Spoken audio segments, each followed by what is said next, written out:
Good day, Mr. President.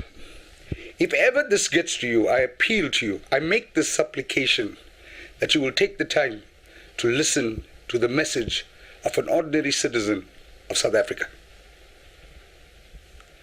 I know it is absolutely difficult in these trying times and the crisis that South Africa is currently enduring for anybody to set up an appointment with you. But of course, if the situation was otherwise, I don't think you would even consider me, for I'm just an ordinary citizen, a layman that is loyal and loves his country, namely South Africa.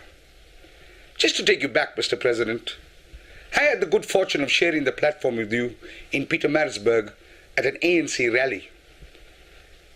And I must tell you, your presentation won my heart, and it won my vote for the ANC, which today I now regret. Mr. President, in the early days of the apartheid regime, people rose against the government and the order of the day. They fought against principalities. They fought against the unwarranted power bestowed upon individuals. They fought against poverty. They fought for a better education. And they lived in the world of the evils the darkness covered. Their only hope was the ANC that will bring the light into the dark world. Mr. President, I ask you this from the very depths of my heart. Can you not see that this darkness is now returning? Not because that Eskom has cut its power, but because of you and your cabinet that has misused the power. Dear Mr. President, how brave of you on national TV, in the eyes of the entire world, to make a statement that you and your cabinet ministers were caught with your pants down. But you know what? I have to compliment you, because in the aftermath, you did make your brief appearances. But on a serious note, Mr. President, was it only the supporters of the ANC that looted? Is not a parliament made of a number of different parties that forms the government? Where were the leaders of the other parties as well? Where was Julius Malema? Whenever it's a controversial issue, he's flooded across the media. Where was he in this crisis? You know, I always admired that man. Even though he failed woodwork at school, he still made the cabinet. Mr. President, let's get to the root of the problem from a layman's point of view. Just recently, I heard you say on television, Mandela said, let's look into the sun. I want to share this wisdom with you, Mr. President, from a friend of mine from India who told me when he was a little boy. His father always told him, walk into the sun and your shadow will get smaller. When you walk away from the sun, your shadow gets bigger. And Mr. President, I appeal to you, stop analyzing, because analysis leads to paralysis. Start addressing the issue and move away from analyzing. Mother Teresa, when a group of people went up to her and said, Mother Teresa, would you lead a march with us against war? She says, no, I won't lead a march against war, but I'll lead a march for peace. Swami Vivekananda, one of the great sages of India, said a country does not go down because of the actions of criminals. A country goes down because of the inaction of good people. Mr. President, I just want to ask you a question. What is the prerequisite for one to become a member of Parliament? Is it that one has to be a freedom fighter, spend time in Robben Island, which is one of the reasons as to why they get into Parliament? Or should the right person be at the right place at the right time because he or she has earned that position? Or is it based on nepotism? What is democracy, Mr. President? Democracy is the government of the people, by the people, for the people. All these parliamentarians, including yourself, are only in Parliament because of a vote. Every single vote counts. Every citizen of this country counts. When I was a young kid, I know they used to call government workers public servants. What do servants do? They're supposed to serve the people. And in the hierarchical structure of human life, servants were considered to be the people at the bottom. But in South Africa, it's an irony.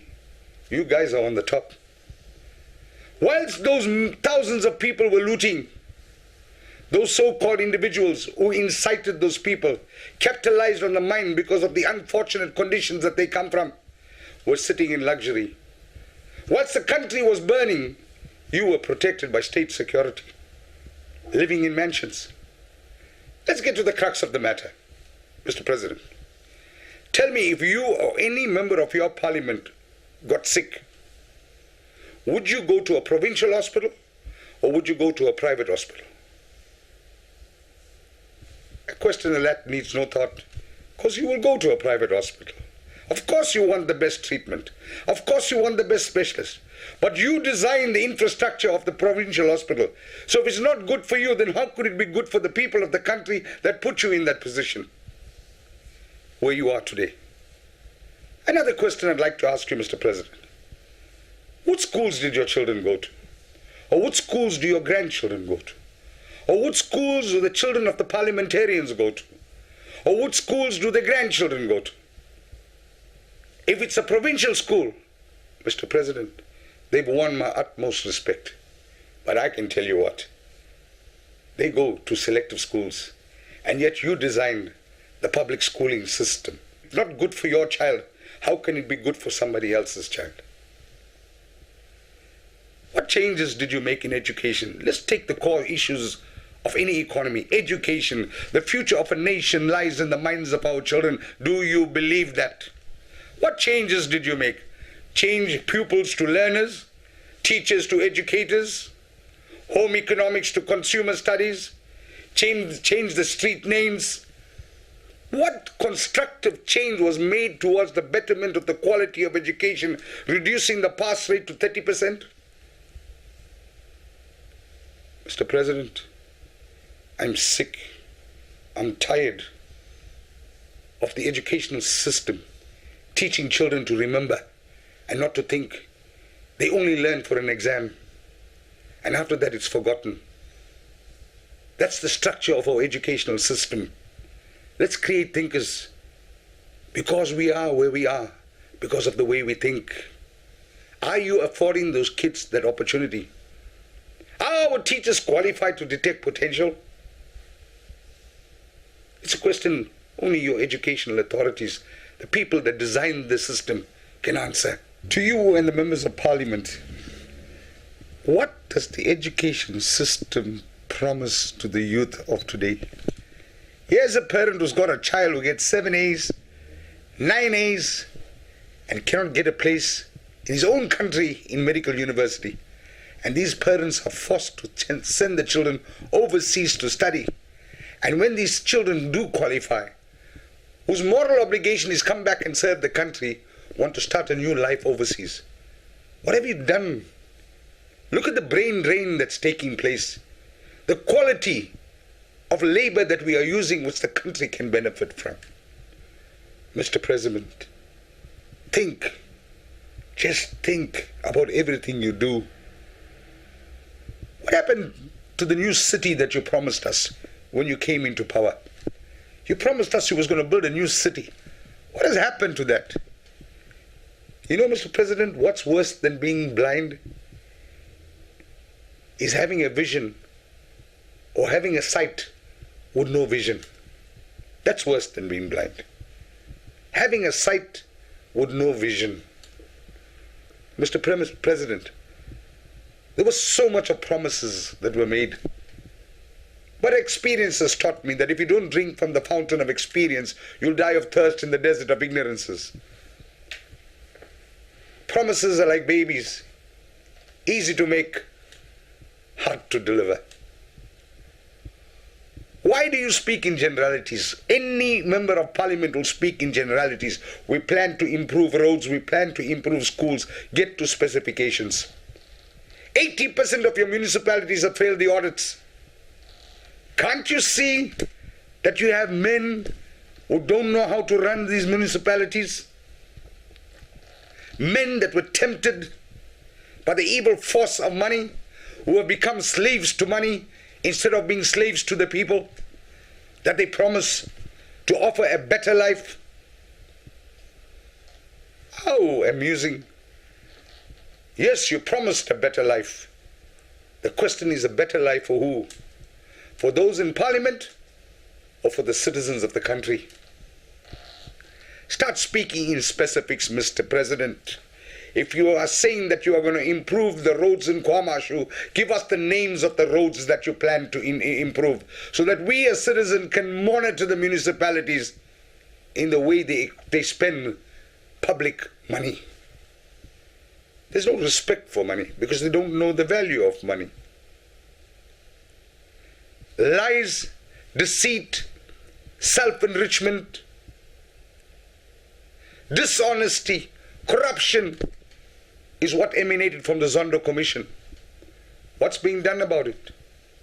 Nothing. Is this another farce, and in time to come it will be forgotten? Is this what's going to happen? Mr. President, let's not look and be judgmental. Judgmental is when we judge other people. Let's have good judgment and let's judge ourselves. Good judgment is judging yourself. Judgmental is judging other people. First start judging yourself and your cabinet ministers if you truly represent the needs of the people.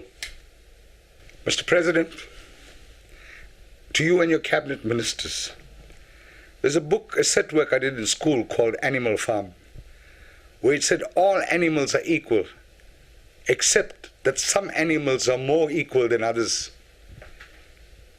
Is this what applies to this country, where some people are more equal than others?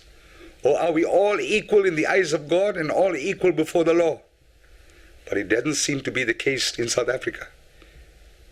Mr. President, you have the potential to dispute astute character. Don't let your cabinet ministers define you, because they'll confine you. And if you don't know who you are, they'll make you what they want you to be, and they seem to be winning. Whilst the ANC was imploding, the country was burning on the outside. You were too caught up in wanting to save the party, Mr. President. Not for the party to collapse, whilst the country on the outside was collapsing. Change your thinking. Change your authority. Place your stamp. Shakespeare said it. Uneasy lies the head that wears the crown. But you need to know who's the master. If money controls you, Mr. President, or if money is controlling your cabinet, then bring about a change. Because corruption is the order of the day. Change your thinking and this country will change. Good leaders don't lead the people in the right direction. Good leaders empower their people to function in their absence. Are you a leader? Are you creating leaders? Or are you creating followers? Is this country about the ANC? Or is this country about the government of the day, where all different political parties sit together to negotiate a better life for the people? Or is it a struggle for power? Power for a party, or is it individual power? Don't forget, it's the people that gave you the power to be in the position that you are. Mr. President, what a paradox. We all are concerned about the thousands that are looting on the outside, and you can't control a handful that are looting on the inside. The looting started from the inside, would spread onto the outside. You know what has happened, Mr. President? You are now focusing on the symptoms and you're ignoring the disease. Cure the disease. And the disease started from the inside of your cabinet. And the day you put a stop to that, Mr. President, and let the law of the land reign, where the apex court of the land has the power, this country will slowly start moving towards one of the greatest nations of the world. Are you all a power of example, or are you all an example of power? Remember, Mr. President, it won't last for long. Change is inevitable. People are tired. Hungry people are angry people. And it was so clearly evident, Mr. President. They chased for food, not realizing the implications of their actions on the economy as a whole. Because inevitably, they are the ones that will suffer the most. Let's start from the ground. Be on the ground. Try to feel the pain of these people. Empathize in all aspects of the lives of the underprivileged. And maybe it will give us a better understanding. What profit is it to a man that gains the world but loses his soul? Success is not what car you drive, how much money you have in the bank, or how many bedroom house you live in, or what brand name clothes you wear. It is how much you touch the lives of other people. And is your government touching the lives of the people? The tragedy of life, Mr. President, is not death. The tragedy of life is having to die without a purpose. And you guys were put there for a purpose. Are you honestly fulfilling that purpose? To touch the lives of the millions whose lives you control. Mr. President, the harvest of the land is plentiful, but the workers are few. Statistically proven, 10% of the people control 90% of the people in this world. 10% of the people in the world control 90% of the people in this world. There is enough food in this world to feed every mouth. Blessed is he who gives, Mr. President. You know, Mr. Mandela, when he was about to be president, says the first thing I will do is I will drop the salary of the state president. Why can't you follow the example that Mr. Mandela set, you and your cabinet? Is it about enriching yourselves at the expense of poverty-struck people of the land? It has been said, Mr. President, that a politician on his own can do nothing, and together nothing can be done. Or can you change that cliche around? Prove that South African government is a government that will make a difference in the lives of its people. Mr. President, there's a word called hope, H-O-P-E. As an acronym, it stands for help one person every day.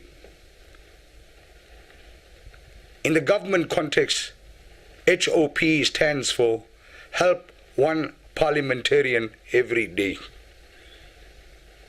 Change it around. It's nice to be important, but it's more important to be nice. I hope the statement I'm going to make, Mr. President, will help you. The most dirtiest secret in Parliament is candor, because you all are never candid with one another. You never tell each other what you think. You sugarcoat it for wanting to be accepted. Mr. President, don't make a decision because it's easy. Don't make a decision because it's cheap. Don't make a decision because it's popular. Make a decision because it's right. It's the right thing to do. Live in righteousness, and the kingdom shall be yours. And every one of us will benefit. And in conclusion, I want to say to the media of this country, especially television, stop and change your questioning techniques as in wanting to find faults. Question in a manner that we can find solutions. Stop utilizing analysts. As I said earlier on, all these analysts analyzing leads to paralyzing. Get people from the ground. Speak to the ordinary man, and you'll be amazed what wisdom comes out of them. All you do is analyze, and there's no solution. Criticize with no positivity. Give us some positive criticism where we could reconstruct and redevelop. And be sensitive to your advertising. In a time of COVID, when alcohol is banned, you're advertising in between your program, between your news for whiskey and dog food when people are starving. Think about it. Get onto the field. There are thousands of people who have greater wisdom to offer than those political analysts that you interview on television. And everybody will only speak about the economy of the country. What about the needs of the people? You can make a difference, because we cannot spell the word success without you.